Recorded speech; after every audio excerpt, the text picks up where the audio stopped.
Welcome to Self-Publishing with Ally, proudly sponsored by BookVault. Sell high-quality print-on-demand books directly to readers worldwide and earn maximum royalties selling directly. Automate fulfillment and create stunning special editions with BookVault Bespoke. Visit bookvault.app today for an instant quote. Our self-publishing news stream is sponsored by book cover design company Mibble Art. They offer unlimited revisions, take no deposit to start work, and you pay only when you love the final result. Get a book cover that will become your #1 marketing tool. And now, here's your host for Self-Publishing with Ally, Dan Holloway. Hello and welcome to another week's self-publishing news. And if there are any thriller writers out there, have you ever thought how fabulous it would be if you could ask questions of the queen of the genre herself? Certainly the person who has done more than anyone else to inspire me and to point me in the way of tips and tricks to craft the perfect whodunit. Of course, Agatha Christie. Well, now it seems you are going to be able to do just that. Thanks to the BBC Maestro series, which is a series of masterclasses, which is going to be resurrecting Agatha using AI. Obviously, resurrecting dead people to do things is not something that is new. It has never not been controversial. Many of you of my age and some of you who are even younger than me will remember, obviously, Carrie Fisher being resurrected for some of the, I can't remember which ones it was. I think it was the prequels to the original Star Wars films. Using computer technology, that, of course, caused a huge amount of hoo-ha. This has so far had a fairly muted reaction, and one of the reasons for that is that Agatha's estate seems to be quite happy with this. What they're doing is they're getting an actor to play the role of Agatha in this BBC Maestro masterclass, and they are then using AI to make her look like Agatha, but they are only using words that are from the original writings, letters, diaries, published advice of Agatha Christie herself, so it's possibly less controversial than it might otherwise be. But nonetheless, this is what AI is up to now. It is now bringing you a resurrected Agatha Christie to teach you all about how to write thrillers. So there we go. There are various other uses of AI in the news this week. So, for example, Next Story, which is one of the Nordic streaming services that we haven't heard so much about recently. We've heard quite a lot about, obviously, Spotify, Storytel, BookBeat. Next Story is another of that sort of stable of highly successful Nordic streaming services. They are going to be using an AI curatorial chatbot is probably the best way to describe it. So a lot of services use AI to sort of enhance their algorithms to give people better recommendations. But this is actually seeking to have a directly quizzable chatbot so people can ask it questions like, what should I read next based on my reading history? Or, I don't know, I like Agatha Christie and P.D. James. What should I read next? That kind of thing. And it is aiming to be able to tell from a person's reading history and any information they want to share with them what it is that is most likely to suit them next, obviously to keep them hooked into the platform. But also the aim seems to be to help with discoverability of titles which might not otherwise surface, but might be a really good fit for those readers. And the press release, rather interestingly, points to work which shows that, in particular amongst sort of new adult, I guess we would call them readers, so 18 to 29-year-old Swedish readers, more than a quarter of them struggle to engage with reading because they say they don't have the right way of finding out what they should be reading next, and they are seeking to use AI to solve that problem.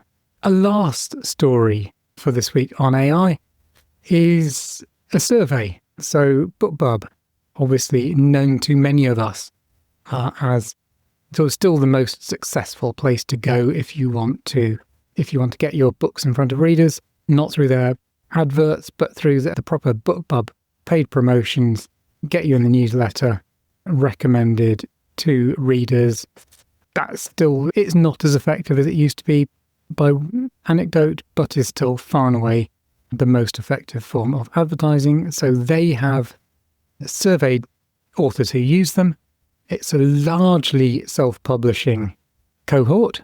So 69% of the 1,279, I think it was, authors responded to their survey. 69% of them were self-publishers and a further 25% were hybrid. And it asked them, how do you use AI in your writing? And basically 45% of responders said they currently used it. 48% said they were planning never to use it. And the remaining tiny amount said, we're not using it now, but we might at some time in the future. So there are some really interesting results in the survey, or nuances. When it comes to why people aren't using AI, the most common reason given is ethics. So that's probably changed, it feels to me, in the last year or so. So a while ago, when AI was first doing its thing, lots of people were saying, oh, well, that's all very well, but it's no good at fill in the blanks yet, or it will never be good at fill in the blanks. That is less and less the case as people have realised that actually, whatever the thing that you use to fill in the blanks is, AI is going to get to be really good at it at some point. It's probably even there already. So now that is much less a reason why people aren't using it. Much more of a reason is to do simply with ethics. So why else was it that people are not using AI? Let's have a look through here. The second most popular reason for people not using AI is, it says here, I enjoy doing the work myself. So not quite clear what that work is. There are bits of the work of self-publishing I love. There are bits, proofreading, for example, that I hate, and wrangling documents into an appropriate format, especially if there are tables and figures involved. That is something I hate with an absolute vengeance.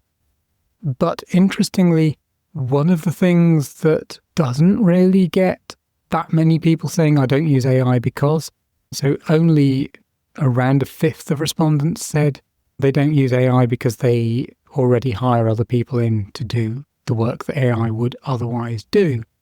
So obviously, for an industry, all parts of which are equally reliant on humans doing human stuff, it feels like this is probably a theme that we've seen before. I've talked about before that, it's not clear how many of the overall authors do some kind of editorial work that they hire out or that they contract out to whoever. But so it might be that everyone who hires out their editorial work, their cover design, refuses to use AI. I'm not necessarily sure that's the case. So I've talked about solidarity within the industry before. It feels like it's something we don't necessarily see as much of as I would expect, is how I will put it.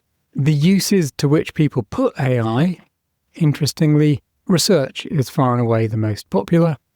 And when it comes to actually using it for creating material, lots of people, so nearly 3/4 of people, use it to do their marketing copy, so what they would consider the boring stuff.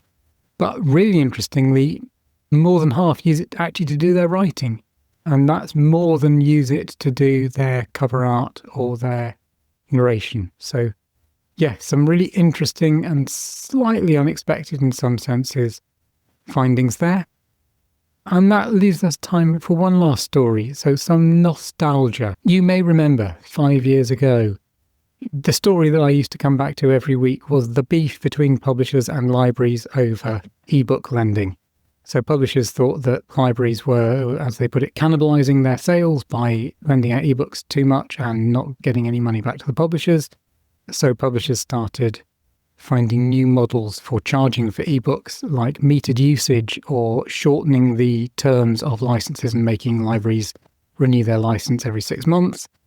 That sort of went quiet, and now it's come back to the fore, and it's come back to the fore since Penguin Random House took over a comics publisher called Boom. And that has brought the issue back to the fore because Penguin Random House basically has a no unlimited subscription rule.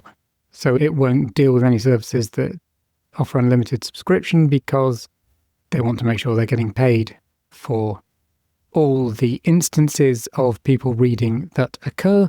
Comics Plus, which is part of the Library Pass system that feeds out ebooks to educational establishments, provides a unlimited subscription model to educational establishments who subscribe. One of the reasons for that, obviously, that it is more in demand in education than elsewhere, is what they do is they find otherwise undiscovered material that might be useful for a curriculum. So you might well get people who are studying Jane Austen.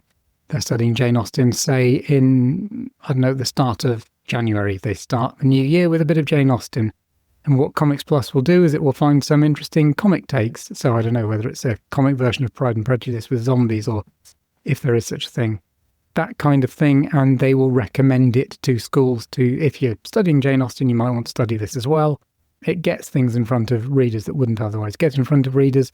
But because it's to do with curriculum, obviously, there are going to be lots of people reading it all at once, and not in series, but in parallel. So that means that really the way to use it is an unlimited subscription. Penguin Random House said we don't do it, so the two have gone their separate ways, and you can now not get Boom Comics through Comics Plus. And this has reignited the debate about how libraries distribute ebooks. It feels like it's a slightly peripheral kind of debate at the moment, maybe not necessarily relevant to many of us as indies, but it is nonetheless opening a debate which I feel is not going to close for any time soon. And so I will leave you with that and look forward very much to speaking to you again at the same time next week. Happy self-publishing.